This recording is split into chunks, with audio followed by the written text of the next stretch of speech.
You ever see a big crisis hit and some companies just snap while others seem to bend and bounce right back?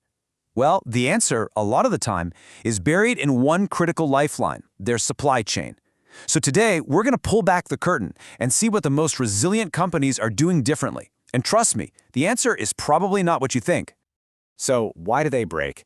I mean, this is the question that keeps CEOs and operations managers up at night, right?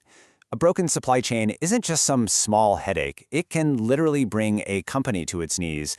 And while it feels like a really modern problem, history shows us this has been happening for a long, long time. And just look at the variety of these disruptions. They come from everywhere. In 2005, you've got a massive natural disaster. Then, just 2 years later, a tiny little fastener shortage brings an aviation giant to a grinding halt. Fast forward to 2014, a single factory fire in Germany causes global ripple effects for car parts. And then came 2020, the ultimate stress test that showed all of us just how fragile our interconnected world really is. So, with disruptions coming at us from every possible angle, how in the world do you figure out what actually works? Well, to get beyond just opinions and anecdotes, a group of researchers launched a massive investigation, a huge search for hard, evidence-based answers. Their search started with a gigantic data trawl. I mean, get this, nearly 8,000 different research articles on supplier management and resilience. But, quantity isn't the same as quality. So, after this ruthless filtering process, they boiled that entire mountain of information down to just 61 elite studies. The whole goal here wasn't just to collect a bunch of opinions. It was to find the proven, evidence-backed strategies that really work in the real world. And what they found is absolutely fascinating.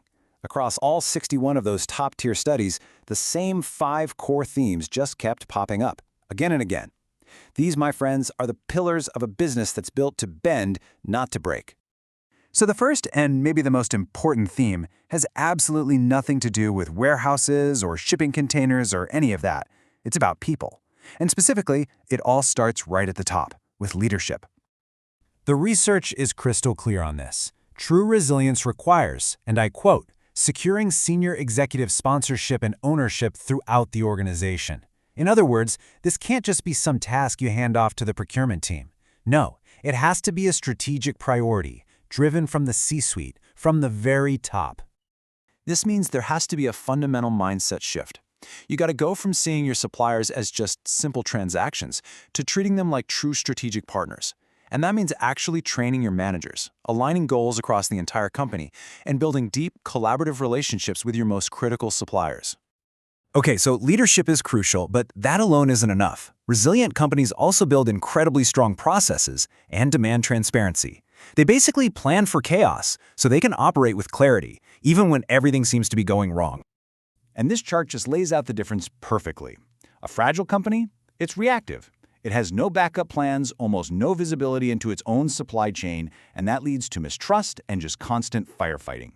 But a resilient company? It's proactive. It develops continuity strategies, it works to see beyond its immediate suppliers, and it uses joint planning to solve problems before they become full-blown crises. And ultimately, it all comes down to this one word: trust. That visibility, that proactive planning, that open communication, all of it builds trust. And trust is the currency of a crisis. It's the absolute cornerstone that allows organizations and their suppliers to work together to reduce vulnerabilities and to actually improve performance when the chips are down. All right, finally, the most resilient companies arm themselves with 2 incredibly powerful tools: smart technology and collaborative risk management. You can think of these as the digital defenses that turn a good strategy into real-world action. So what does this look like in practice? Well, step 1 is all about adapting technology. We're talking about using data analytics to monitor performance and, this is crucial, to actually predict potential disruptions. Step 2 is actively managing risk, by communicating openly about stuff like regulations and working side by side with suppliers to spot weak points. And step 3, this is where it all comes together. You use all those insights from your tech and your risk management to build a truly agile operation, one that can pivot and adapt super quickly when the unexpected happens. So, after all that digging and all that research, what's the big takeaway here? Well, it really boils down to 5 interconnected pillars that form the foundation of a supply chain that's truly built to last. Think of this as your roadmap, your blueprint. 1. Strong leadership from the very top. 2. Proactive planning for when things go sideways. 3. Radical transparency to build trust and visibility. 4. Smart technology that gives you agility. And 5. Collaborative risk management with your partners. You get these right, and you're not just building a supply chain, you're building a fortress. And that really brings us to the final question, the one you can take back to your own organization. Looking at these 5 pillars, leadership, planning, transparency, technology, and trust, is your business built to bend, or is it just waiting for the next crisis to break?